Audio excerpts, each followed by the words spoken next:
Bismillahirrohmanirrohim. 2025-yili Study in Saudi portali orqali hujjat topshirgan va ariza holatlarini tekshirmoqchi bo'lib yurgan talabalar diqqatiga. Qanday tekshirish bo'yicha inshaalloh batafsil tushuntirishga harakat qilaman. Birinchi o'rinda Google ga kiramiz. Bu yerdan Study in Saudi saytiga kiramiz mana. Saytga kirganda e'tibor berasizlar, bu Wizaratu Ta'lim Saudiyani Ta'lim vazirligi tarafidan ishlab chiqilgan sayt. Xuddi shunaqa Study in Saudi degan saytlar ko'payib qolibdi. U saytlarga emas, aynan mana shu saytga kirishlikka e'tibor berasizlar. Linklarni yaxshilab ko'rib olsanglar bo'ladi. Xo'p, saytga kiramiz. Xo'p, saytga kirganimizda mana bunday holatda bizni qarshi oladi. Bu yerda sayt haqida batafsil ma'lumotlarni ko'rsak bo'ladi. Bu yerda deadline'lar turadi masalan. Qandaydir yangiliklar bo'lsa, shu yerda ham chiqib turadi. Bu yerda universitetlar, umumiy Saudiya, Study in Saudi saytini batafsil o'rganib chiqsa bo'ladi inshaalloh. Bu yerda mana tilni o'zgartirsa bo'ladi. Biz avvalgi videolarda arab tilida tushuntirganimizga bo'lsa kerak, ko'pchilik tushunmay qolgandi. Ingliz tilida ham tushuntiring deb aytishgan ekan.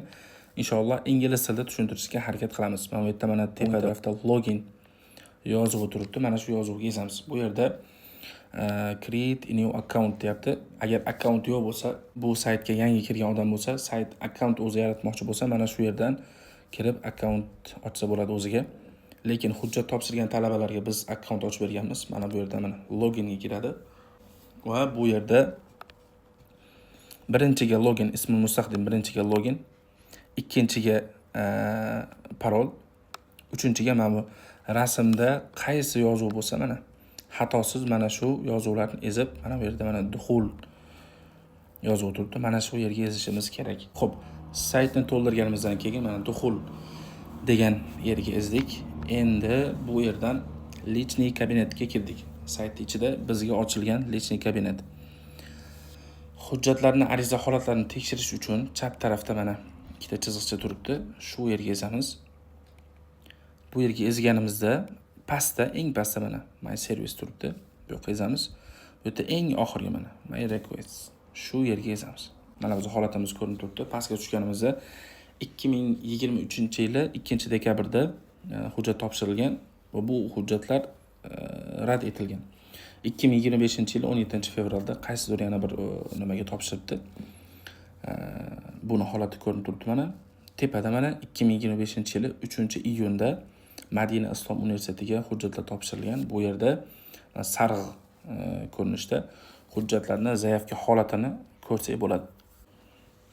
Umumiy holatda bu saytga kirib o'z umumiy universitetlar to'g'risida, deadline'lar to'g'risida, yangi chiqqan qanaqadir yangiliklar to'g'risida o'rganib ma'lumot olsa bo'ladi.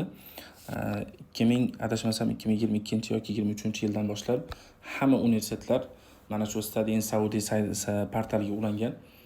Hech qaysi universitetda o'zini sayti yo'q. O'zini sayti bor, lekin o'zini saytidan talabalarni qabul qilmaydi. Illoki magistratura, doktoranturaga ba'zi holatlarda o'zlari deadline berish mumkin, lekin aksariyat holatlarda mana shu Study in Saudi portali orqali hujjat topshiriladi.